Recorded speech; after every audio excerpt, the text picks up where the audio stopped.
Right, so how to analyze setting and its impact on theme using a foldable. So this foldable, as I'm sure you can notice, looks like a house. It's really good for comparing two different settings.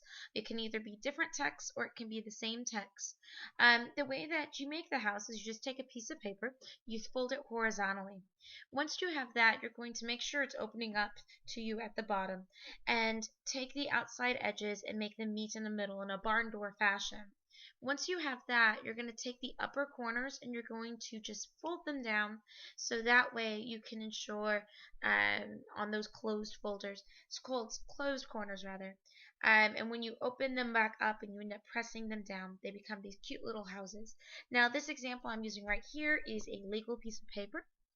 If you want to use a letter piece of paper like this, you can see that the difference is a couple inches of writing room. So we're going to start off with making sure we're analyzing setting instead of just, oh, what is the setting, comprehension level, analyzing it. So we start off by giving students and having them record, and everything I'm doing in orange is what we would have the students record to set up the foldable. But we record the essential question, which is, how does the setting impact the theme?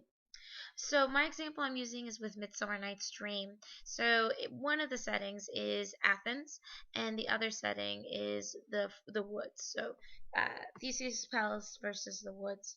Then you open up the inside. You go ahead and that little line you're making underneath, you're just gonna go ahead for time being Y and Y. The kids will come back to that at the end.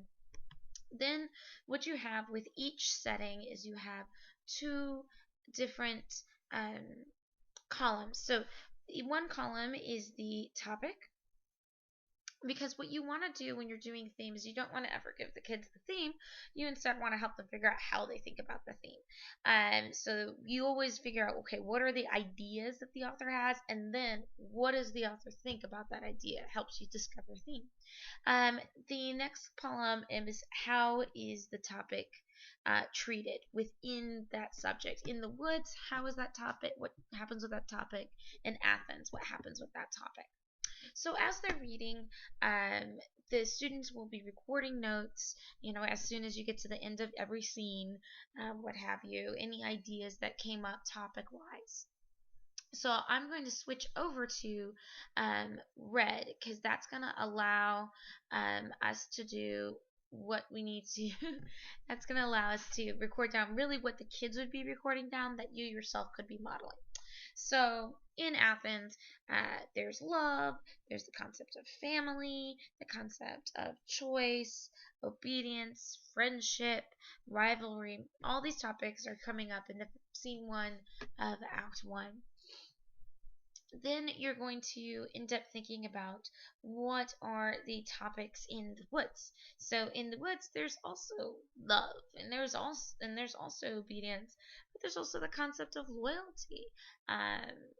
Especially between the king and queen of the fairies, and then honesty and truth as Puck is being deceitful and playing all his pranks. So what is the idea behind that? That's kind of those bigger ideas of honesty and truth. And then you have your idea of when the mix-up happens with the various magic flower ointments and thine eyes, senses of betrayal, of course, because Hermia will feel very betrayed as she's dealing with both Demetrius and Lysander now forswearing her and both loving her best friend. And then you also have at the end, it all comes together, and what had been those natural elements now, because they weren't allowing the changeling boy, now nature has come back to order. So once you have all that done, what you start to look for is things that are in common. So there's the idea of love and there's the idea of obedience. So in order for us to see how settings impact a theme, we have to first see, focus on similar topic that the two settings share. So the question is with Athens, how is love treated? So we're going to go ahead and just pick love.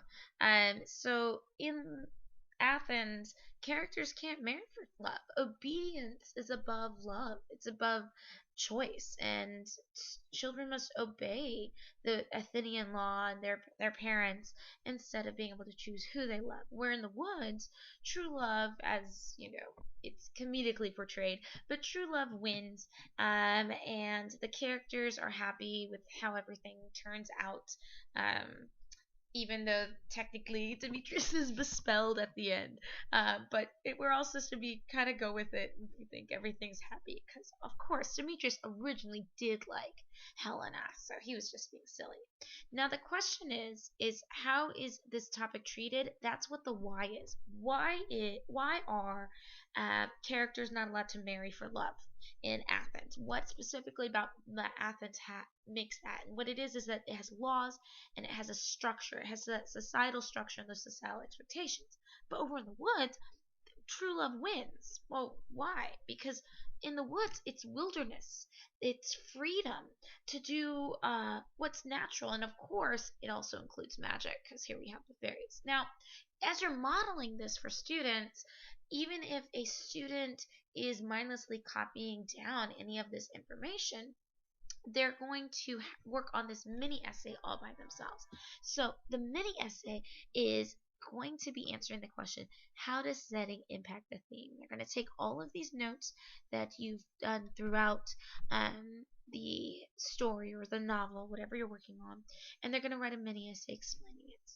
Okay, so I hope this was helpful, and I hope it inspired you to analyze setting.